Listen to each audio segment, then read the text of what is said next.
गुरुदेव के चरणों में वंदन। शासन गौरव बहुसुत श्रद्धेया साध्वीवरा के चरणों में वंदन। शासन श्री साध्वीवरा के चरणों में वंदन। आदरास्पद साध्वीवृंद, समागत श्रद्धालु श्रावक श्राविका परिवार, आज का यह मंगल प्रभात मर्यादा महोत्सव का यह पावन प्रसंग है और मैं देख रही हूं मर्यादित सभा को, जहां हर व्यक्ति सुनने में तल्लीन बना हुआ है।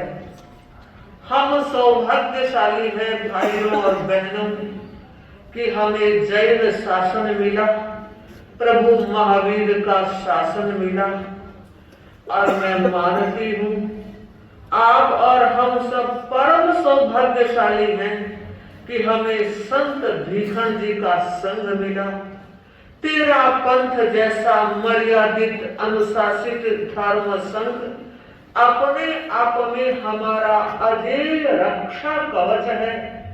और यहाँ के साधु साध्वियां ही नहीं, श्रावक और श्राविकाएं भी माना यह चतुर्विध धर्म संघ एक आचार्य केंद्रित धर्म संघ है।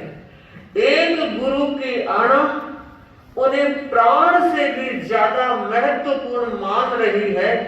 ऐसा सौभाग्यशाली संघ और ऐसे गुरु हमें सौभाग्य से प्राप्त हुए हैं। बंधुओं और बहनों, मानव महावीर कह रहे हैं कि मनुष्य जन्म दुर्लभ है, पर लगता है मर्यादित और अनुशासित धर्म संग मिलना भी दुर्लभतम बात है।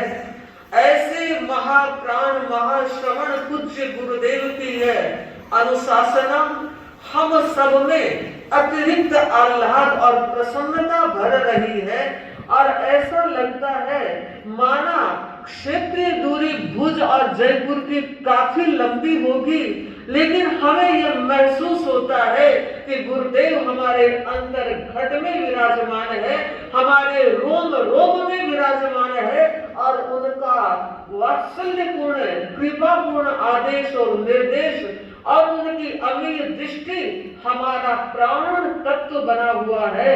यही वजह है कि साधु साधियां हजारों हजार किलोमीटर की यात्रा करते हुए भी परमानंद में रहते हैं, क्योंकि परमानंद प्रदाता आचार्य भिक्षु से लेकर यशस्वी तेरा पंथ की आचार्य परंपरा और आप सबने और हमने देखा है गुरुत्रय को, परम श्रद्धेय आचार्य श्री तुलसी को, परम श्रद्धेय आचार्य श्री महाप्रज्ञ जी को और परम श्रद्धेय आचार्य श्री महाश्रवण जी को आज हम साक्षात देख रहे हैं। उन तीनों गुरुओं की सन्निधि लगभग आपने हमने सभी ने प्राप्त की है और हमने उनसे संपोषण पाया है, मर्यादा का अमृत पाया है।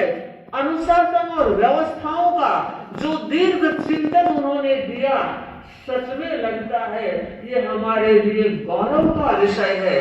मैं कहना चाहूंगी कि कोई भी व्यक्ति अगर मर्यादित रहता है, अनुशासित रहता है, तो उसके विकास को कोई रोक नहीं सकता।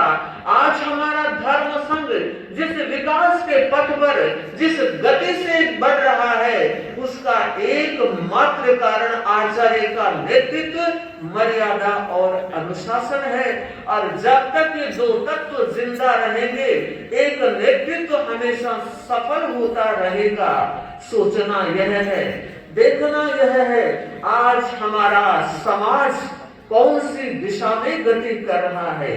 साधु साध्वियों को देखकर उनके स्कूली शिक्षा के साथ जीने वाले बच्चे हमें पूछते हैं कि महाराज अंडा नॉनवेज कैसे हो सकता है, वो खाएं तो क्या फर्क पड़ता है। तो माताओं से कहना चाहूंगी, क्योंकि बच्चे पिता से भी ज्यादा माँ के पास रहते हैं, तो माताएं उन्हें समझाएं और उन्हें बताएं कि बच्चा बेटे अंडा जो है वो शाकाहारी नहीं है। क्यों? क्योंकि जो जमीन से पैदा होती है वो चीज ही शाकाहार में आती है। क्योंकि किसी भी प्रक्रिया से, प्रोसेस से अंडा पैदा हो, मगर वो जमीन में पैदा नहीं होता है, इसलिए हमारे लिए ग्राह्य नहीं है, भक्ष्य नहीं है। ये संस्कार हमारी माताएं बच्चों में दे, और ज्ञानशाला एक हमारा बहुत बड़ा उपक्रम है। मैं सभी महिलाओं से कहना चाहूंगी कि ज्ञानशाला में हर बच्चे को भेजने का प्रयास करें, ताकि वहां के संस्कार के बच्चे जब घर आते हैं तो खाने की किसी चीज में देखते हैं और वो सिंबल देखते हैं और कहते हैं नहीं, ये हमारे खाने के लायक नहीं है।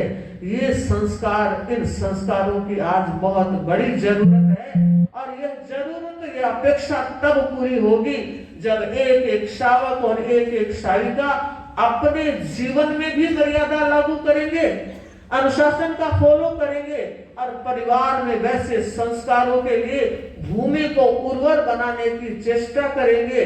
तो मुझे लगता है आज का दिन हमारे जीवन के लिए, हमारे परिवार के लिए, समाज के लिए